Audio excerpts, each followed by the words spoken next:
കൃഷ്ണ ഹരേ കൃഷ്ണ ഹരേ രാമ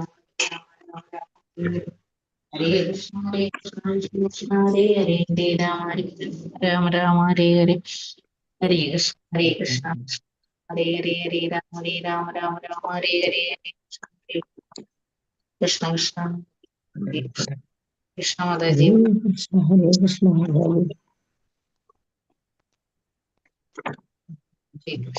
ഹരേ കൃഷ്ണ മാതാജി ഹരേ കൃഷ്ണ ഹരേ ഹരേ കൃഷ്ണ കൃഷ്ണ മാതാജി.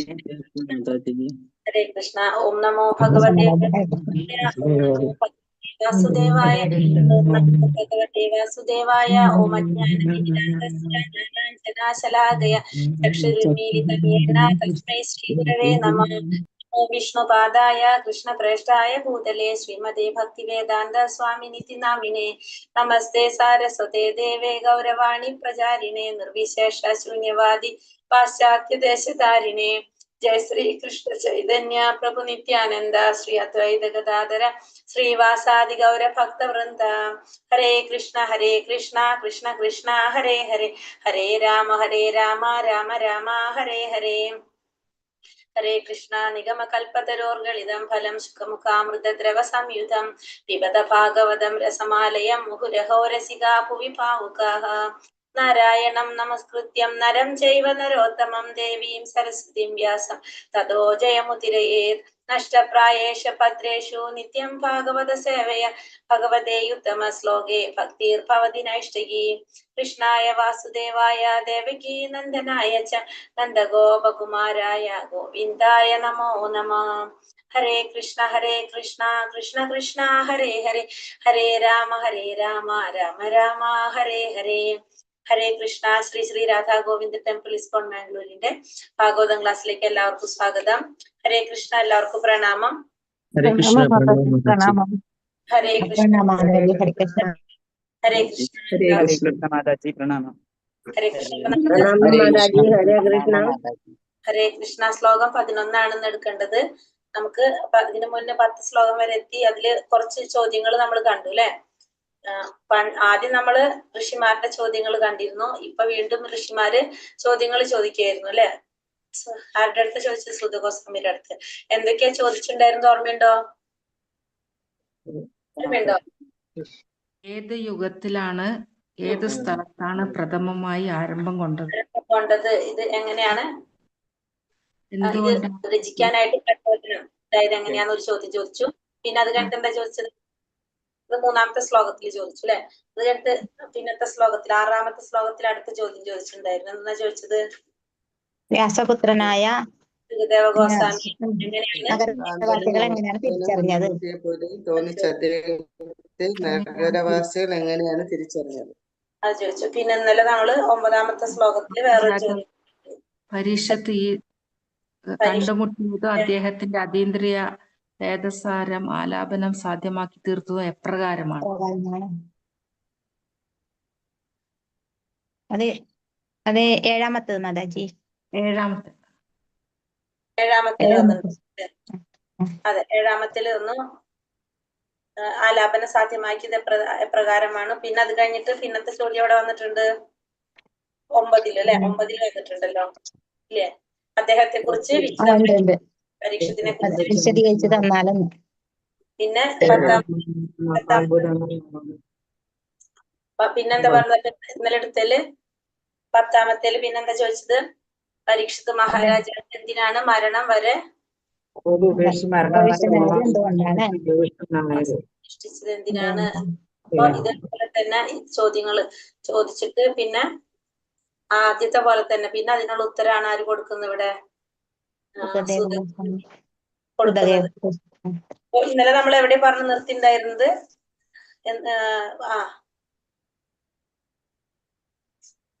10ാമത്തെ ശ്ലോകം വരെ എത്തില്ലേ. എന്താ ഇന്നലെ പറഞ്ഞത്?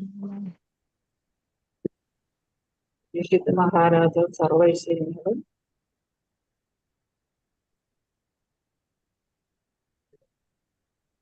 അധീനതയിലാക്കിയ പ്രബലനായ ചക്രവർത്തിയായിരുന്നു.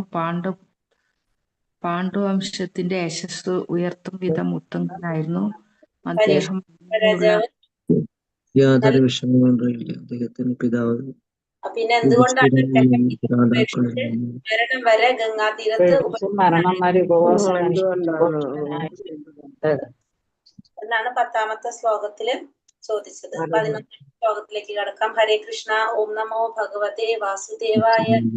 2 ഭാഗത്തായി കിടക്കണം 2 ശ്ലോകം. അപ്പൊ ഈ 2 വരി വായിച്ചിട്ട് അടുത്ത 2 വരിക്ക് മാറ്റിത്തരാം കേട്ടോ. ഹരേ കൃഷ്ണ. ഹരേ കൃഷ്ണ. ഓം നമോ ഭഗവതേ വാസുദേവായ.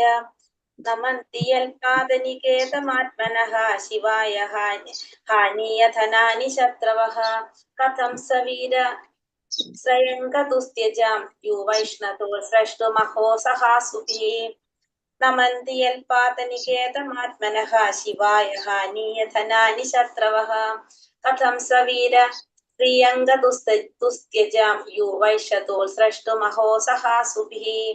വായിച്ചോളൂ. ആദ്യത്തെ 2 വരി വായിച്ചിട്ട് അതിലേക്ക് മാറ്റിയത്.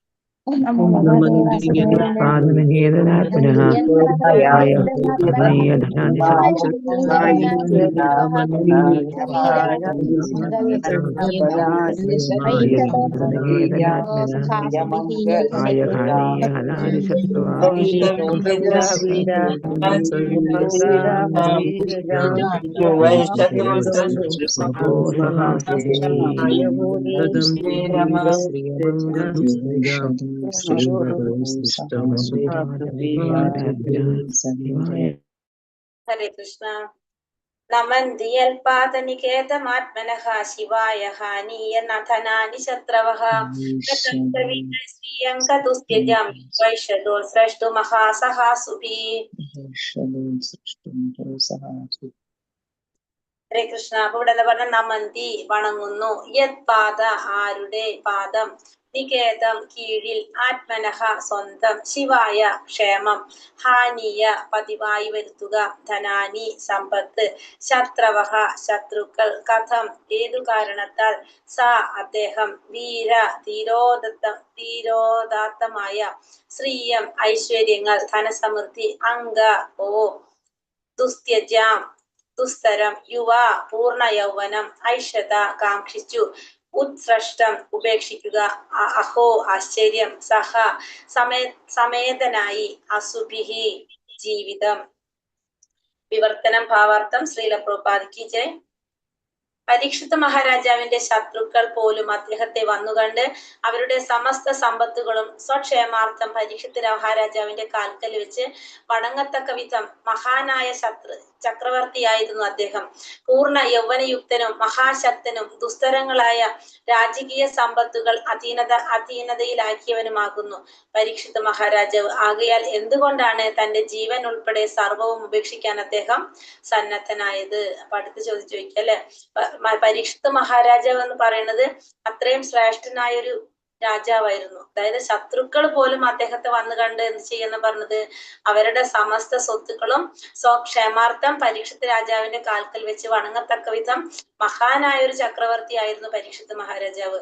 പൂർണ്ണ യൗവനയുക്തനും ചെറിയൊരു പ്രായമാണ് അല്ലെ, മഹാശക്തനും ദുസ്തരങ്ങളായ രാജകീയ സമ്പത്തുകൾ അധീനതയിലാക്കിയവനുമാകുന്നു പരീക്ഷിത് മഹാരാജാവ്. ആ മഹാരാജാവ്, അങ്ങനെയുള്ള രാജാവ് എന്തുകൊണ്ടാണ് തന്റെ ജീവൻ ഉൾപ്പെടെ സർവവും ഉപേക്ഷിക്കാൻ അദ്ദേഹം സന്നദ്ധനായത് എന്നാണ് ഇവിടെ ഋഷിമാര് ചോദിക്കുന്നത്. ഭാവാർത്ഥം. അനിഷ്ടകരങ്ങളായ യാതൊന്നും തന്നെ അദ്ദേഹത്തിന്റെ ജീവിതത്തിൽ ഉണ്ടായില്ല. ശാന്തസുന്ദരനും യൗവനയുക്തനുമായ അദ്ദേഹത്തിന് അധികാരത്തോടെയും ധനാഡംബരങ്ങളോടെയും ജീവിതം ആസ്വദിക്കാൻ സാധ്യമായിരുന്നു. അദ്ദേഹത്തിന്റെ ശത്രുക്കൾ പോലും സ്വക്ഷേമാർത്ഥം അദ്ദേഹത്തെ സന്ദർശിച്ച് അവരുടെ സമസ്ത സമ്പത്തുകളും അദ്ദേഹത്തിന്റെ കാൽക്കൽ വെച്ച് സമർപ്പണം ചെയ്ത് വണങ്ങത്തക്ക വിധം അതിപ്രബലനും മഹാശക്തനും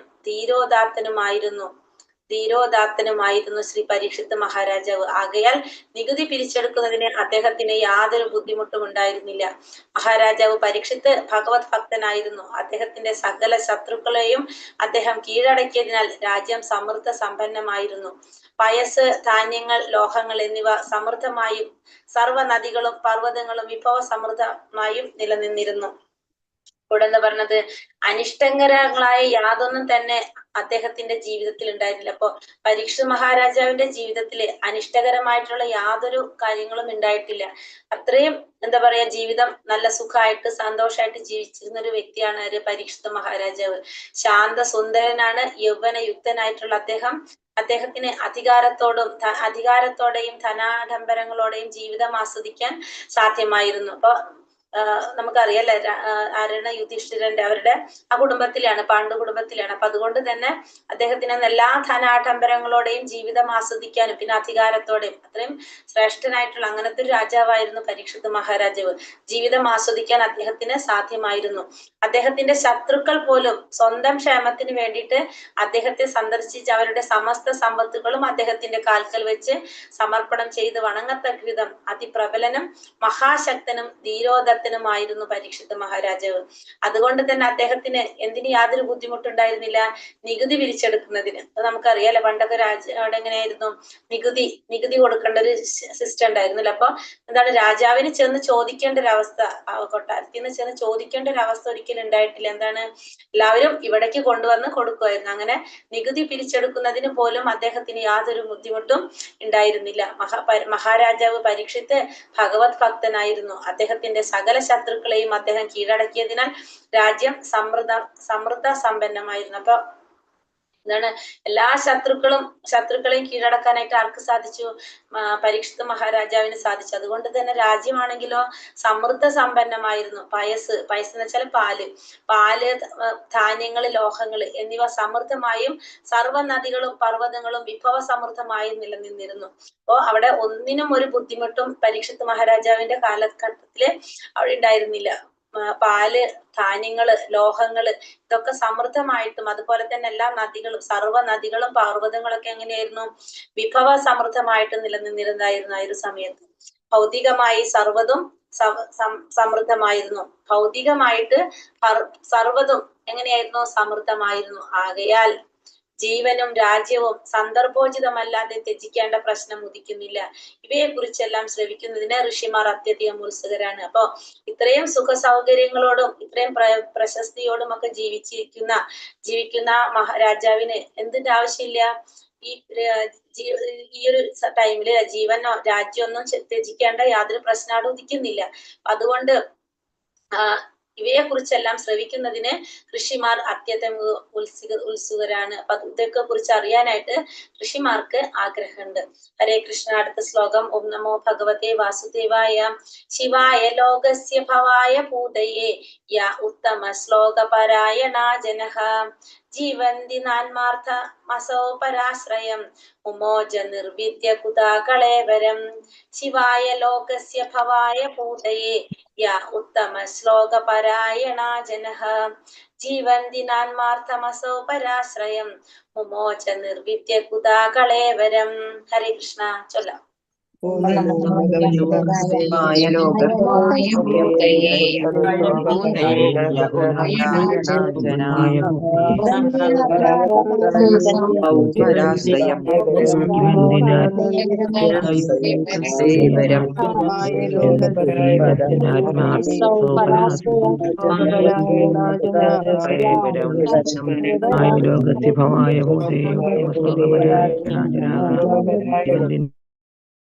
ഹരേ കൃഷ്ണ.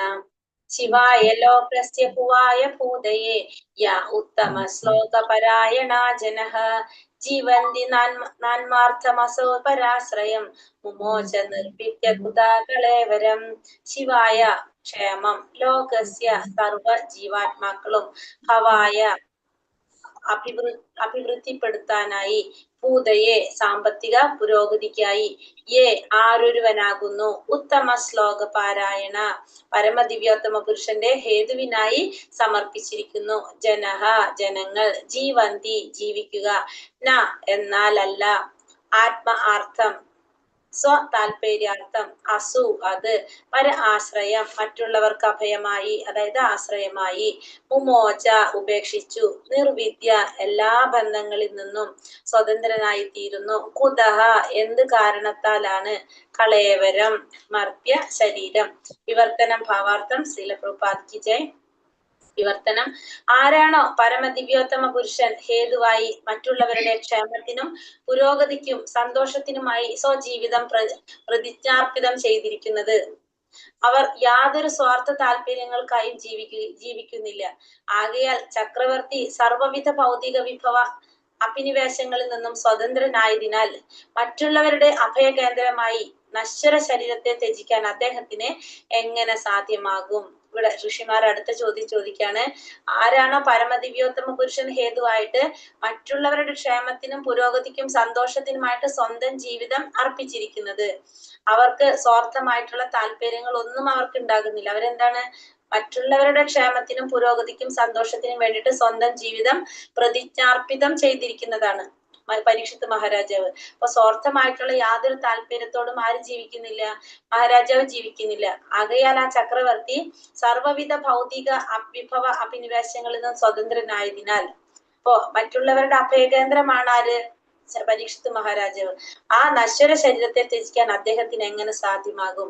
അപ്പൊ മറ്റുള്ളവരുടെ അഭയകേന്ദ്രമായിട്ടുള്ള പരീക്ഷിത് മഹാരാജാവിന് തന്റെ അനശ്വരമായ ശരീരത്തെ ത്യജിക്കാൻ എങ്ങനെയാണ് സാധ്യമാകുന്നത്? കാരണം അദ്ദേഹം എന്താണ്? അദ്ദേഹം പ്രവർത്തിക്കുന്നതും ചിന്തിക്കുന്നതും ആർക്ക് വേണ്ടിയിട്ടാണ്? സ്വന്തം ജനങ്ങളുടെ, അതായത് മറ്റുള്ളവരുടെ ക്ഷേമത്തിനും പുരോഗതിക്കും സന്തോഷത്തിനും വേണ്ടിയിട്ട് സ്വന്തം ജീവിതം മാറ്റിവെച്ചിരിക്കുന്ന വ്യക്തിയാണ്.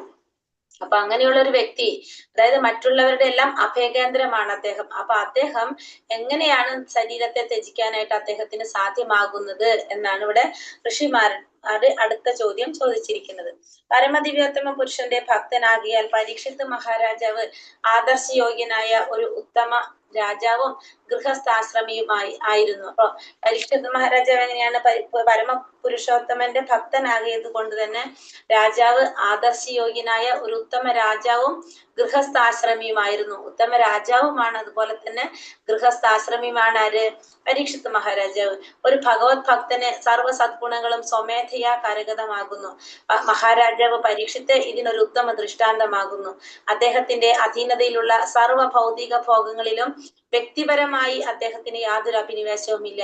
തന്റെ പ്രജകളുടെ സമഗ്ര ക്ഷേമത്തിൽ തൽപരനായ രാജാവാകിയാൽ സാമാന്യ ജനങ്ങളുടെ ഈ ജന്മത്തിലെ മാത്രമല്ല അനന്തര ജന്മത്തിലെ നന്മയ്ക്കായി അദ്ദേഹം സദാ ഉത്സുകനായിരുന്നു. അപ്പൊ പരീക്ഷിത് മഹാരാജാവ് പരമദിവ്യോത്തമ പുരുഷനായ ഭഗവാന്റെ ഉത്തമ ഭക്തനായത് കൊണ്ട് തന്നെ അദ്ദേഹം എങ്ങനെയായിരുന്നു? ആദർശയോഗ്യനായിട്ടുള്ള ഒരു ഉത്തമ രാജാവും അതുപോലെ തന്നെ ഗൃഹസ്ഥാശ്രമിയും കൂടിയായിരുന്നു പരീക്ഷിത് മഹാരാജാവ്. ഒരു ഭഗവാന്റെ ഭക്തന് എങ്ങനെയുണ്ടാവും? എല്ലാ ഗുണങ്ങളും, സർവ സമ്പദ് ഗുണങ്ങളും സ്വമേധയ കരഗതമാകാണ്.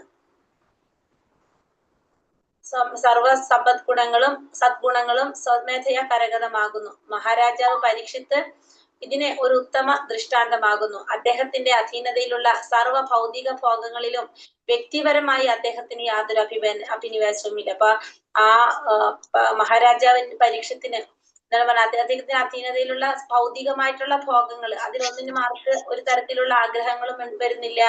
പരീക്ഷിത് മഹാരാജാവിന് യാതൊരു വിധത്തിലുള്ള ആഗ്രഹങ്ങളോ ഒന്നും ഇല്ല. അദ്ദേഹം എന്തിനു വേണ്ടിയിട്ടാണ് പ്രവർത്തിച്ചിരുന്നത്? തന്റെ പ്രജകളുടെ സമഗ്ര ക്ഷേമത്തിനായിട്ട് തൽപരനായിരുന്നു രാജാവ്.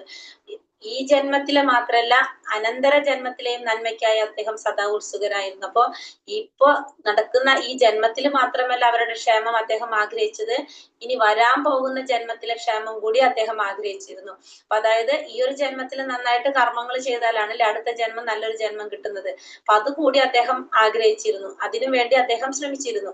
ഇതിനെന്താ അദ്ദേഹം ചെയ്യുന്നത്? ഗോഹത്യ അഥവാ കശാപ്പുശാലകൾ അദ്ദേഹം അനുവദിച്ചിരുന്നില്ല. അപ്പൊ അദ്ദേഹം അതിന് ചെയ്യുന്ന ഒരു കാര്യം എന്തായിരുന്നു? ഗോഹത്യ, അതല്ല കശാപ്പുശാലകൾ അദ്ദേഹം അനുവദിച്ചിരുന്നില്ല. കാരണം നമ്മൾ ഈ ജന്മത്തിൽ ചെയ്യുന്ന കർമ്മത്തിന്റെ ഫലമാണ് അടുത്തൊരു ജന്മം നമുക്ക് കിട്ടുന്നത്. അപ്പൊ അടുത്തൊരു ജന്മത്തെ കുറിച്ചും അവരുടെ ക്ഷേമത്തെ കുറിച്ച് ചിന്തിച്ചിരുന്ന രാജാവ് എന്താ ചെയ്ത്? ഗോഹത്യ അഥവാ കശാപ്പുശാലകളൊന്നും അവിടെ അനുവദിച്ചില്ല. കാരണം അവര് പ്രവർത്തികൾ ചെയ്യാതിരിക്കാൻ വേണ്ടിയിട്ട്. ഒരു വിഭാഗം ജീവികളെ സംരക്ഷിക്കുകയും മറ്റുള്ളവയെ നശിപ്പിക്കാൻ അനുവദിക്കുകയും ചെയ്യുന്ന ഒരു പക്ഷാഭേദപരമായ ഭരണകർത്താവായിരുന്നില്ല അദ്ദേഹം. അപ്പോ ഒരു വിഭാഗം ജീവികളെ സംരക്ഷിക്കുന്നു, മറ്റുള്ള ഒരു വിഭാഗത്തെ നശിപ്പിക്കാൻ അനുവദിക്കുക. അതാണ് എന്തിൽ നടക്കുന്നത്? കശാപ്പുശാലകൾ അല്ലെങ്കിൽ ഗോഹത്യ കൊണ്ട് അർത്ഥമാക്കുന്നത് അല്ലെ. അപ്പൊ അതിന് ആര് അനുവദിച്ചിരുന്നില്ല? പരീക്ഷിത് മഹാരാജാവ് അനുവദിച്ചിരുന്നില്ല. ഭഗവത് ഭക്തനാകിയാൽ മനുഷ്യർ, മൃഗങ്ങൾ, സസ്യങ്ങൾ എന്നിങ്ങനെ സർവ്വവിധ ജീവാത്മാക്കളുടെയും സന്തോഷത്തിനായി എപ്രകാരം യഥോചിതമായി ഭരണം നിർവഹിക്കണമെന്ന് അദ്ദേഹത്തിന് സുഗ്രാഹ്യമാണ്. അപ്പോ അദ്ദേഹം ആരാണ്? ഭഗവാന്റെ ഭക്തനാണ്. ഭക്തനായതുകൊണ്ട് തന്നെ എല്ലാ ജീവാത്മാക്കളും ഭഗവാന്റെ അംശമാണ്. അപ്പൊ എല്ലാവരിലും ഭഗവാൻ കുടികൊള്ളുന്നുണ്ട് എന്ന് മനസ്സിലാക്കുന്ന ഭഗവാന്റെ ഭക്തനായ പരീക്ഷിത് മഹാരാജാവ് സർവവിധ ജീവാത്മാക്കളുടെയും സന്തോഷത്തിനായിട്ട് എപ്രകാരം ഭരണം നിർവഹിക്കണമെന്ന് അദ്ദേഹത്തിന് ശരിയായിട്ട് അറിയാമായിരുന്നു അല്ലെ. സുഗ്രാഹ്യമാണ് അദ്ദേഹത്തിന്. സ്വതന്ത്ര സ്ഥാപിതവും സ്വവിസ്തൃതവുമാണ് സ്വാർത്ഥത. സ്വതന്ത്ര സ്ഥാപിതവും സ്വവിസ്തൃതവുമാണ് സ്വാർത്ഥത. എന്നാൽ അദ്ദേഹത്തിന് ഇത് രണ്ടും ഇല്ലായിരുന്നു. അപ്പൊ സ്വാർത്ഥത എന്ന് പറയുന്നത് എന്താണ്? ഒന്ന് നമ്മള് സ്വന്തമായിട്ട് നമ്മൾ എന്തോ എന്നുള്ള രീതിയിൽ നമ്മൾ ചിന്തിക്കുന്നത്, അല്ലെങ്കിൽ സ്വവിസ്തൃതം, അതായത് നമ്മളെ കുറിച്ച് മറ്റുള്ളവർ പുകഴ്ത്തി പറയാൻ വേണ്ടിയിട്ട് നമ്മൾ നിൽക്കുക. അത് രണ്ടും എന്താണ്? സ്വാർത്ഥതയാണ് അല്ലെ. നമ്മളെ കുറിച്ച് മറ്റുള്ളവർ നന്നായിട്ട് പറയാൻ വേണ്ടി നമ്മൾ പ്രവർത്തിക്കുന്നതും, അതല്ലെങ്കിൽ സ്വതന്ത്രമായിട്ട് നമ്മളാണ് ബെസ്റ്റ് എന്ന് പറയാനായിട്ടുള്ള ആ ശ്രമം നടത്തും. ഇത് രണ്ടും എന്തിൽ വരുന്നതാണ്? സ്വാർത്ഥതയിൽ വരുന്നതാണ്. എന്നാൽ ഇത് രണ്ടും ആർക്കുണ്ടായിരുന്നില്ല? അദ്ദേഹത്തിന് ഉണ്ടായിരുന്നില്ല. അദ്ദേഹത്തിന് പരമസത്യത്തെ, പരമദിവ്യോത്തമ പുരുഷനെ പ്രീതിപ്പെടുത്തുന്നതിനായി ആയിരുന്നു താല്പര്യം. അപ്പൊ പരീക്ഷിത് മഹാരാജാവിന് എന്തായിരുന്നു താല്പര്യം?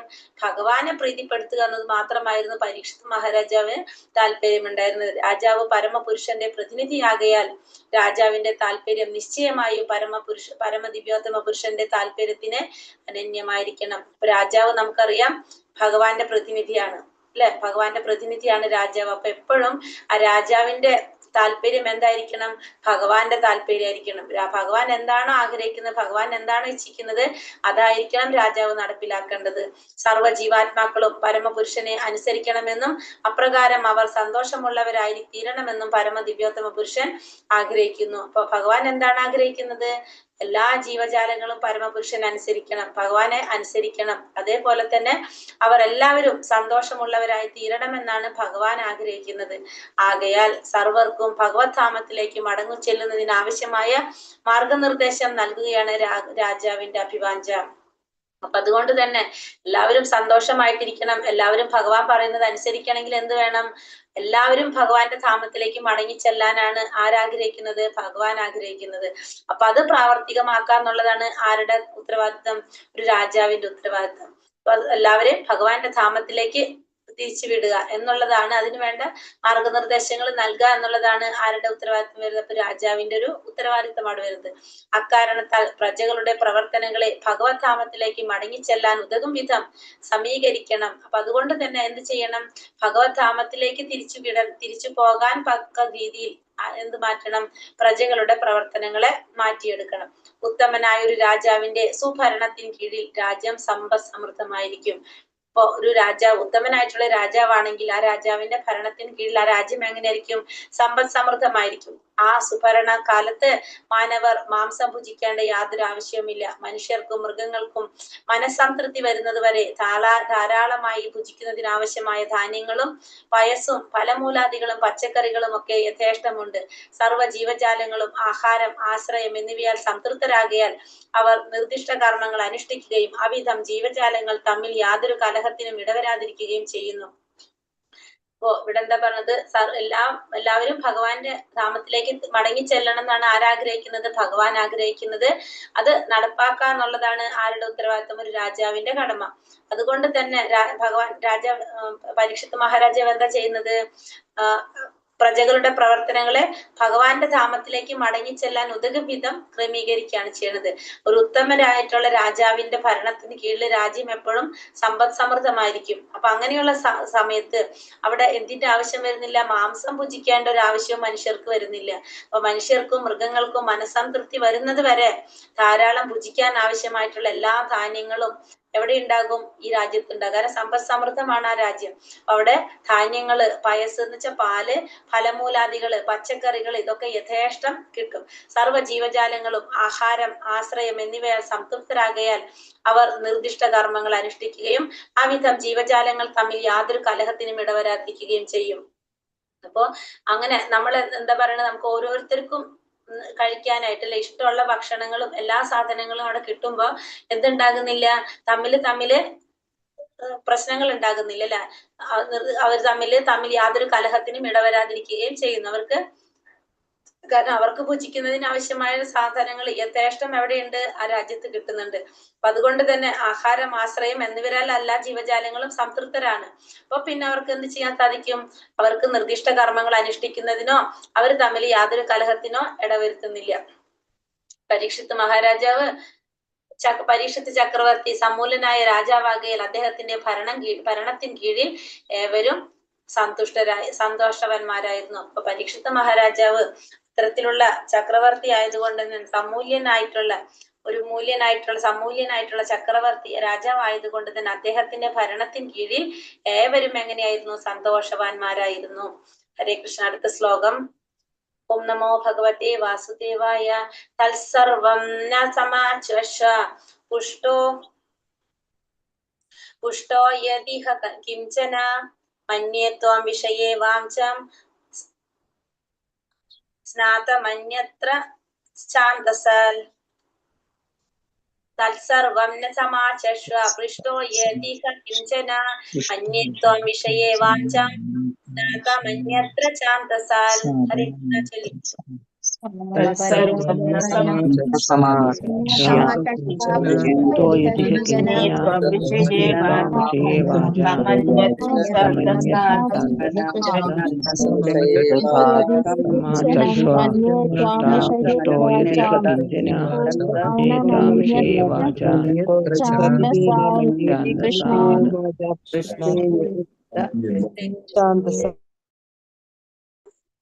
തത്സർവം ന സമാചക്ഷ പൃഷ്ടോ യതിഹ കിംചന മന്യേ ത്വം വിഷയേ വാചാം സ്നാതമന്യത്ര ചാന്തസാൽ. തൽ ആ സർവം ന ഞങ്ങൾക്ക് സമാചക്ഷ സുവ്യക്തമായി വിശദീകരിക്കുക. പൃഷ്ടോ അന്വേഷിച്ചു. യൽ ഇഹ ഇതിൽ കിംചന അതൊക്കെ മന്യേ ഞങ്ങൾ വിചാരിക്കുന്നു. ത്വാം താങ്കൾ വിഷയേ എല്ലാ വിഷയങ്ങളിലും വാചാം പദങ്ങളുടെ അർത്ഥം സ്നാതം പൂർണ്ണ പരിചിതമായി അന്യത്ര അതായത് ഒഴികെ ചാന്തസാൽ വേദഭാഗം വിവർത്തനം ഭാവാർത്ഥം ശ്രീല പ്രഭുപാദ് കി ജയ്. ചില വേദഭാഗങ്ങൾ ഒഴികെ സർവ്വ വിഷയങ്ങളുടെയും പൊരുളിൽ താങ്കൾ വിദഗ്ധനാണെന്ന് ഞങ്ങൾക്ക് അറിവുള്ളതാണ്.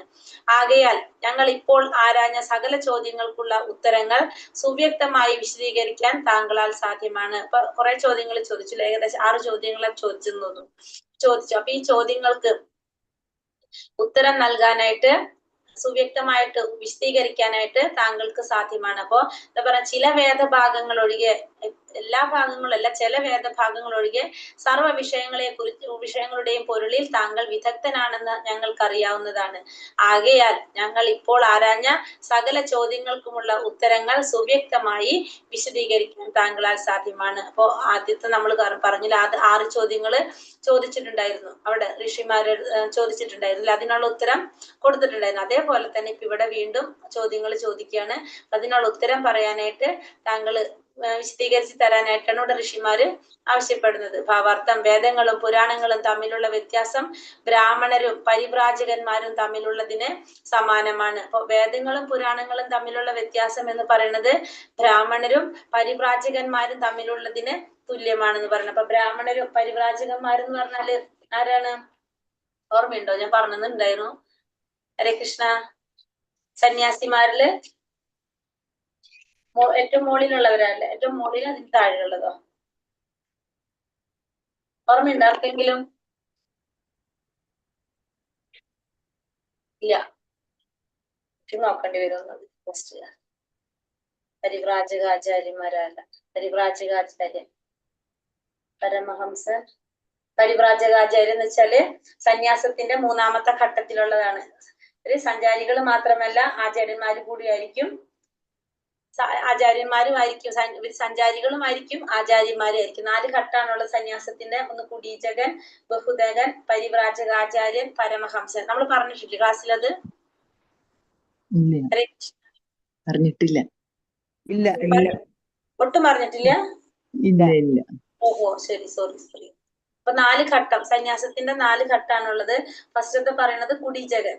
1ാമത്തതാണ് കുടീചകൻ, 2ാമത്തത് ബഹുദകൻ, 3ാമത്തത് പരിവ്രാജകാചാര്യൻ, 4ാമത്തതാണ് പരമഹംസൻ. കേട്ടോ, ഞാൻ ക്ലാസ് കഴിഞ്ഞിട്ട് പറഞ്ഞുതരാം.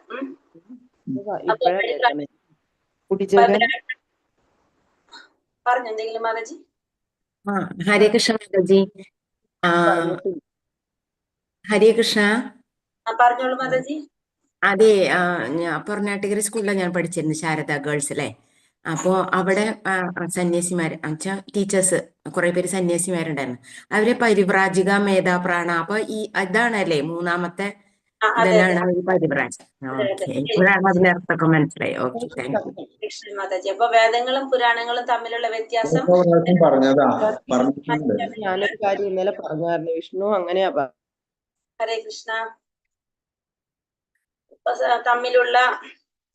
തമ്മിലുള്ളതിന് സമാനമാണ്. വേദങ്ങളിൽ പ്രതിപാദിക്കുന്ന ചില സത്കർമ്മ യജ്ഞങ്ങൾ നിർവഹിക്കേണ്ടവർ ബ്രാഹ്മണരാണ്. അപ്പൊ ബ്രാഹ്മണർ എന്താ ചെയ്യുന്നത്? വേദങ്ങളിൽ പ്രതിപാദിക്കുന്ന ചില സത്കർമ്മ യജ്ഞങ്ങൾ അനുഷ്ഠിക്കേണ്ടവരാണ്, നിർവഹിക്കേണ്ടവരാണ് ബ്രാഹ്മണന്മാരെന്ന് പറയുന്നത്. വേദങ്ങളിൽ പറഞ്ഞിരിക്കുന്ന ചില സത്കർമ്മ യജ്ഞങ്ങൾ അത് നിർവഹിക്കേണ്ടവര് ബ്രാഹ്മണരാണ്. എന്നാൽ ഏവർക്കും അതീന്ദ്രിയ ജ്ഞാനം പ്രസരിപ്പിക്കുന്നതാണ് ആര്?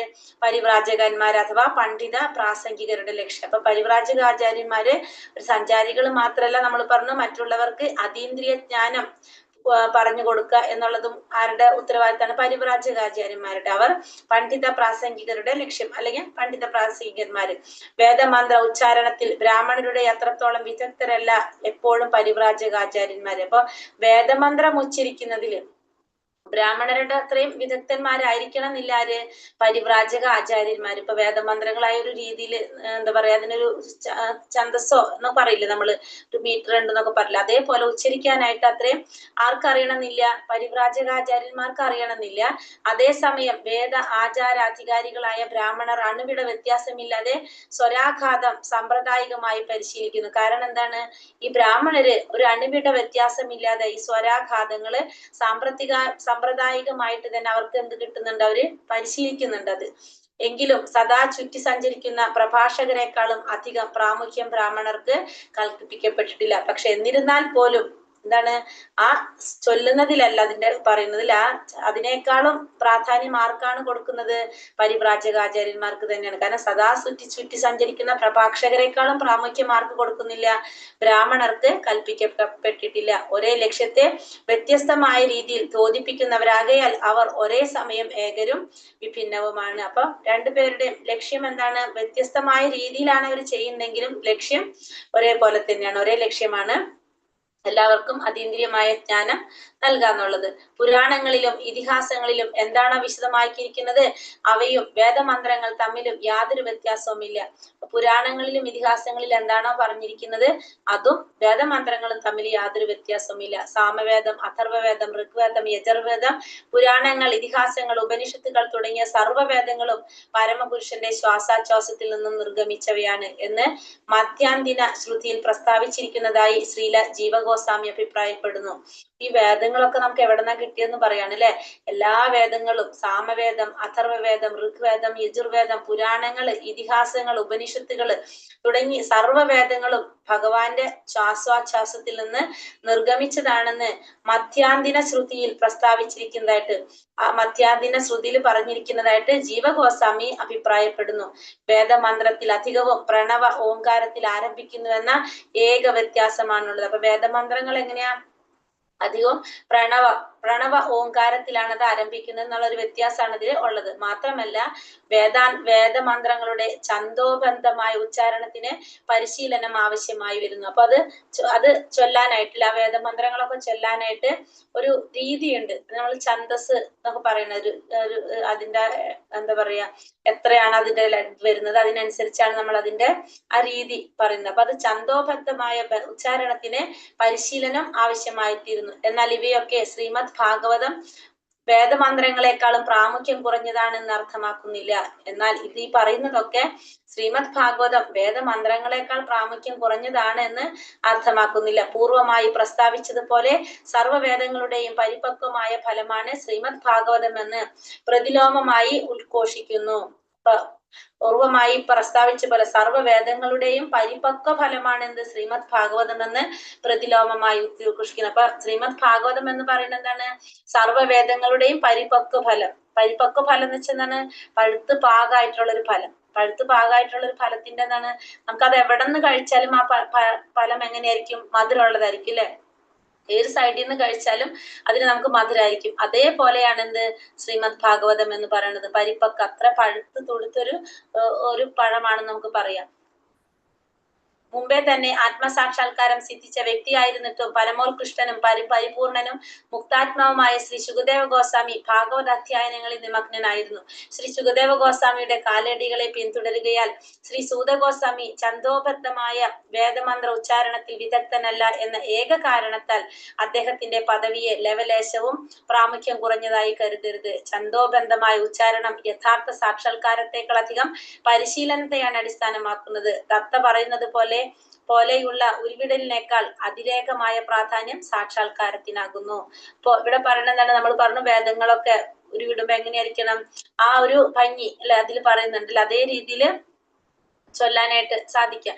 പക്ഷെ നമ്മൾ പറഞ്ഞു പരിവ്രാജകാചാര്യന്മാർക്ക് അത്രയും സാധിക്കണം എന്നില്ല. അവരെക്കാളും നന്നായിട്ട് ആർക്ക് സാധിക്കുന്നു പറഞ്ഞു, ബ്രാഹ്മണർക്കും സാധിക്കും. കാരണം അവരതിന് പരിശീലനം നേടുന്നവരാണ്, പരിശീലനത്തിലൂടെ അവർക്കത് സാധിക്കുന്നുണ്ട്. പക്ഷേ എന്താണ് പറയണത്, എന്നിരുന്നാൽ ആ ഒരു കാരണം കണ്ട്, ആ ഉച്ചാരണത്തില് വിദഗ്ധനല്ല എന്ന കാരണം കൊണ്ട് ഒരിക്കലും എന്ത് പറയുന്നില്ല, ഈ ശൂതഗോസ്വാമിയുടെ പദവിയെ, ശുകദേവ ഗോസ്വാമിയുടെ പദവി അത് ലവലേശം പോലും പ്രാമുഖ്യം കുറഞ്ഞതായിട്ട് കരുതാനായിട്ട് പാടില്ല.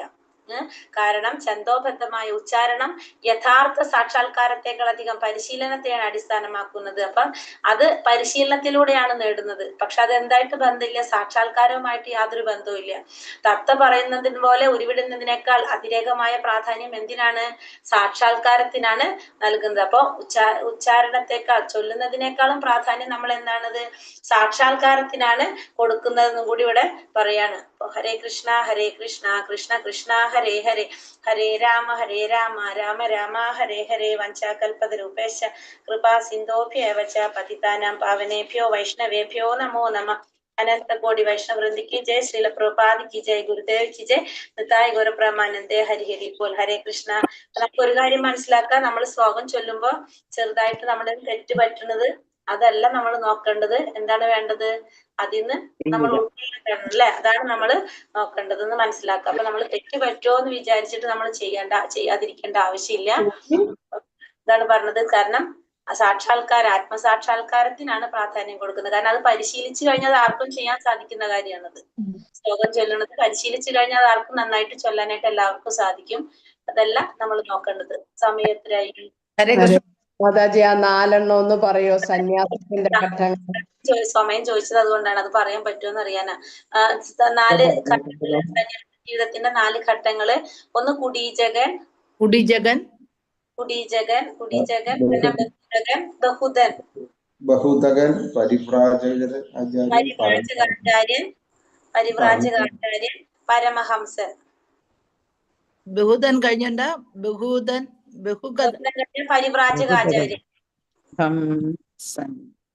പരിവ്രാജകാചാര്യൻ, പിന്നെ പരമഹംസൻ. ശ്രീല പ്രഭുപാദര പരിവ്രാജകാചാര്യൻ എന്നാണ് പറയാ കേട്ടോ. കുടീജകൻ എന്ന് പറഞ്ഞാല് ആദ്യഘട്ടത്തിൽ നിൽക്കുന്ന ആളാണ്. ഇവർക്ക് സ്വന്തമായിട്ടൊരു ആശ്രമം ഉണ്ടായിരിക്കും. കുടുംബ ബന്ധം പൂർണ്ണമായിട്ട് ഉപേക്ഷിക്കുന്നില്ല. വീടിനടുത്ത് തന്നെ താമസിച്ച് ഭിക്ഷ യാചിച്ച് ജീവിക്കുന്നവരായിരിക്കും അവര്. മാതാജി നേരത്തെ പറഞ്ഞതാ, പക്ഷെ മറന്നുപോയി. വീടിന്റെ അടുത്ത് താമസിക്കും, എന്നാ വീട്ടിലല്ല. അതെ, അങ്ങനെയായിരിക്കും കുടീജകന്മാര്. അപ്പൊ ഫസ്റ്റത്തെ ഘട്ടത്തിലുള്ളവരാണ് അവര്. സ്വന്തമായിട്ട് ഒരു ആശ്രമം ഉണ്ടായിരിക്കും അവർക്ക്. കുടുംബം പൂർണ്ണമായിട്ട് അവർ ഉപേക്ഷിച്ചിട്ടുണ്ടാവില്ല. വീടിനടുത്ത് താമസിക്കും, പക്ഷെ ഭിക്ഷ അയച്ചിട്ടായിരിക്കും അവര് ജീവിക്കുന്നത്. എന്നിട്ട് വീട്ടിൽ ഭൗതികമായിട്ടുള്ള ബന്ധങ്ങളിൽ നിന്ന് പതുക്കെ മോചിതനാകാനായിട്ട് ശ്രമിച്ചുകൊണ്ടിരിക്കുന്നവര്. രണ്ടാമത്തത് ബഹുദൻ എന്ന് പറയുന്നത് ആശ്രമത്തിൽ ഒതുങ്ങിക്കൂടാതെ, ഒരു ആശ്രമത്തിലായിട്ട് ഒതുങ്ങിക്കൂടാതെ അവരെന്താണ്, പല സ്ഥലങ്ങളിൽ സഞ്ചരിച്ചു കൊണ്ടിരിക്കും. കുടുംബം പൂർണ്ണമായിട്ട് ഉപേക്ഷിച്ചവരായിരിക്കും. ആത്മീയമായ അറിവ് നേടാൻ ശ്രമിക്കുന്നവരായിരിക്കും. ഹരേ കൃഷ്ണ. ബഹുക്കൻ എന്നാണോ? ബഹുദകൻ. ഓക്കെ. ആയില്ല, ബഹുദൻ എന്നുള്ളൂ കേട്ടാ. പറഞ്ഞാലുണ്ട്, ഞാൻ അതിൽ കൂടെ ഇവിടെയും പറഞ്ഞു പോയതായിരിക്കാം ചിലപ്പോ. അതായത് ഇവർക്ക് ഒരു ആശ്രമത്തിൽ ഒതുങ്ങി നിൽക്കുന്നില്ല, പല സ്ഥലങ്ങളിലായിട്ട് സഞ്ചരിച്ചു കൊണ്ടിരിക്കും. കുടുംബം പൂർണ്ണമായിട്ട് ഉപേക്ഷിച്ചവരായിരിക്കും. പിന്നെ ആത്മീയമായിട്ടുള്ള അറിവ് നേടാനായിട്ട് ഇവര് ശ്രമിച്ചു കൊണ്ടിരിക്കും. അതാണ് രണ്ടാമത്തെ കാറ്റഗറി, ബഹുദൻ. മൂന്നാമത്തേതാണ് പരിവ്രാജകാചാര്യന്മാര്. അവര് മൂന്നാമത്തെ ഘട്ടത്തിലുള്ളവര്. ഇവര് സഞ്ചാരികൾ മാത്രമായിരിക്കില്ല, ഇവരെന്ത് കൂടി ആയിരിക്കും? ആചാര്യന്മാരുമായിരിക്കും. അത് അവർ ആത്മീയ ജ്ഞാനം സ്വായത്തമാക്കുകയും ചെയ്യും, അത് മറ്റുള്ളവർക്ക് ഉപദേശിച്ചു കൊടുക്കുകയും ചെയ്യും. അവര് ചുറ്റി സഞ്ചരിക്കുന്ന ഗുരുക്കന്മാരാണ്. അവര് ജ്ഞാനം നേടുകയും ചെയ്യും, അത് മറ്റുള്ളവർക്ക് മുഴുവനായിട്ട് പറഞ്ഞ് മനസ്സിലാക്കി കൊടുക്കുന്നവരായിരിക്കും ഈ മൂന്നാമത്തെ കാറ്റഗറിയിൽ വരുന്നത്. ഇനി അടുത്തത് വന്നിട്ട് പരമഹംസൻ. പരമഹംസൻ എന്ന് പറഞ്ഞാല് ഏറ്റവും ടോപ്പിൽ നിൽക്കുന്ന, സന്യാസത്തിന്റെ ഏറ്റവും ടോപ്പിൽ നിൽക്കുന്ന ഉന്നത പദവിയാണ് പരമഹംസ. അതായത് പരമമായ അരയന്നം എന്നാണ് അതിന്റെ അർത്ഥം. അപ്പൊ അരയന്നങ്ങൾ എങ്ങനെ ചെയ്യാം? വെള്ളവും പാലും മിക്സ് ചെയ്ത് കൊടുത്താൽ വെള്ളം മാറ്റി പാല് മാത്രം എടുക്കാനായിട്ട് സാധിക്കും അല്ലെ? അതേപോലെ തന്നെ ഇവരെന്താണ്? പരമസത്യത്തെ വേർതിരിച്ചറിഞ്ഞ മഹാത്മാവായിരിക്കും അവര്. പരമസത്യത്തെ വേർതിരിച്ചറിഞ്ഞവരാണ്. ഇവർക്ക് പ്രത്യേകിച്ച് ആചാരങ്ങളോ നിയമങ്ങളോ ഒന്നും ബാധകമല്ല, കാരണം അവർ അത്രയും ടോപ്പിലെത്തിയവരാണ്. എല്ലാ കർമ്മങ്ങളും ത്യജിച്ച് ആത്മീയ സുഖത്തിൽ മുഴുകി പരബ്രഹ്മത്തിൽ ലയിച്ച് ആ ഒരു അവസ്ഥയിൽ നിൽക്കുന്നവരാണ് ആര്? പരമഹംസർ എന്ന് പറയുന്നത്. അവർക്ക് എവിടെ പോകാം, എങ്ങോട്ട് പോകാം, എവിടെ സഞ്ചരിക്കാം, അവർക്കൊന്നിനും റെസ്ട്രിക്ഷൻ ഇല്ല, കാരണം അവർ ആ ലെവലിൽ എത്തിയവരാണല്ലോ. അതാണ് 4 സന്യാസത്തിന്റെ 4 ഘട്ടങ്ങൾ പറയുന്നത്.